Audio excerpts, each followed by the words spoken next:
अस्सलाम वालेकुम। मैं हूं Farooq Baloch, UK based financial journalist.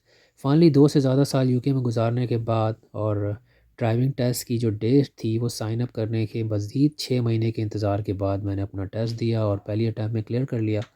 और मज़ीद 2-3 हफ़्ते की रिसर्च के बाद मैंने गाड़ी ख़रीदी। ये मेरी पहली जर्मन गाड़ी है, फ़ॉक्सवैगन गोल्फ़। इससे पहले मैंने जापानीज़ गाड़ियाँ रखी थी, यानी सुज़ुकी मैरान और होंडा सिटी। तो सोचा आज इस पे वीडियो बना लें, लेकिन ये वीडियो इस बारे में नहीं है कि मैंने कोई फैंसी एक्सपेंसिव कार ख़रीद ली, बल्कि इस बारे में है कि मेरा तजुर्बा और मुशाहिदा कहता है कि यूके में गाड़ी ख़रीदना ज़्यादा आसान है रिलेटिव टू योर इनकम और सेविंग्स बनस्बत पाकिस्तान के। मसलन ये जो वैगन मैंने ख़रीदी है, ये तकरीबन 15 साल पुराना मॉडल है, यानी 2009 का। और 43,000 माइल्स थे इस पे, यानी कि कम चली हुई है काफ़ी अपनी रजिस्ट्रेशन डेट के हिसाब से। ऑटोमेटिक है, पेट्रोल है, इंजन कैपेसिटी 1.4 लीटर। तो यहाँ अगर अपनी सेविंग्स के हिसाब से देखूँ तो तकरीबन ये मेरी 8 माह की सेविंग्स के बराबर है जो मैंने इसकी कीमत पे की है। और बहुत अच्छी कंडीशन में है गाड़ी, बहुत स्मूथ चल रही है, बिल्कुल नॉइज़ नहीं है इसके अंदर। और मैंने होंडा सिटी भी रखी है पास में, तो उसके मुकाबले में जब इसको चलाता हूँ तो मुझे फ़ील होता है कि ये 15 साल पुरानी गाड़ी होने के बावजूद बहुत अच्छी कंडीशन में है और काफ़ी कंफर्टेबल गाड़ी है। स्पेस बहुत अच्छा है, लेग रूम है, इंजन बिल्कुल उसकी नॉइज़ नहीं है। मैं टेक्निकलिटी में नहीं जा रहा क्योंकि मैं कोई ऑटो व्लॉगर तो हूँ नहीं, बट एक बायर के हिसाब से जो मुझे चीज़ें फ़ील हुई वो बड़ी फ़ीचर्स अच्छे हैं इसके, वैल्यू फॉर मनी फ़ील होता है।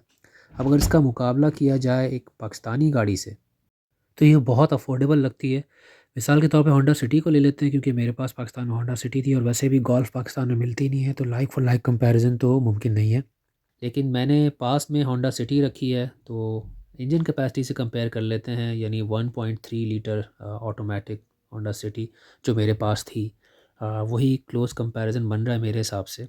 अगेन जापानीज़ गाड़ी है, जर्मन है, तो बहुत ज़्यादा अच्छा कंपैरिज़न तो नहीं, लेकिन मैं अपनी पर्सनल कैपेसिटी में बात करूँ तो वही गाड़ी मेरे पास थी। और अगर उसका 2009 का मॉडल मैं देखूँ तो वो जो पाक व्हील्स पे वो मुझे नज़र आ रहा है जितने का, आई थिंक 22.5-23 लाख का। तो वो जो पाकिस्तान मेरी सैलरी थी वो तकरीबन 3.5 साल की जो मेरी सेविंग्स होती हैं रिलेटिव टू माई सैलरी, उसके बाद जाके मैं ख़रीद पाता।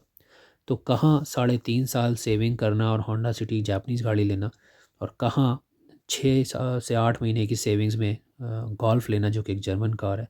और जो होंडा सिटी में बात कर रहा हूँ उस पे तो 1,15,000 माइल्स थे, यानी कि जो गाड़ी की जो टाइमिंग बेल्ट वगैरह उसका भी चेंज होने का टाइम हो गया होगा।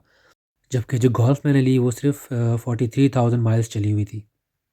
तो मुझे लगता है कि जी हाँ, यूके में गाड़ी ख़रीदना जो है यूज़ कार, वो ज़्यादा अफोर्डेबल है रिलेटिव टू योर इनकम।